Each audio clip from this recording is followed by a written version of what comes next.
আমরা যারা ছাদে গাছ বসিয়ে থাকি প্রায়শই কিন্তু এই সমস্যার সম্মুখীন হয়ে থাকি, মানে হাত থেকে পড়ে টব ভেঙে যাওয়া। আর এই যে টবটি দেখতে পাচ্ছেন, এটার মধ্যে যে গাছটি ছিল রুট বাউন্ড হয়ে নিচের অংশটা পুরো ছেড়ে গেছে।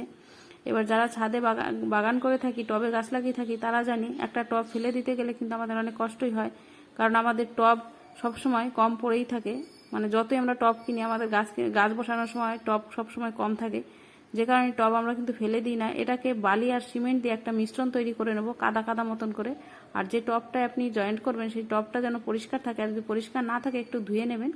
ধুয়ে এবার যেভাবে ভেঙেছিল সেই খাপে বসিয়ে নিয়ে এবার এইভাবে সিমেন্ট আর যে মিশ্রণটা তৈরি করলাম বালি, সেটাকে দিয়ে এইভাবে জয়েন্ট করে নিতে হবে।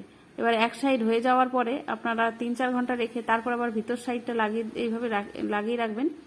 দিয়ে এইরকম হয়ে যাওয়ার পরে শুকোনোর, মানে উপর নিচ পুরোটাই শুকোনোর পরে তারপরে জলের মধ্যে রাখবেন, তাহলেই আপনার টবটি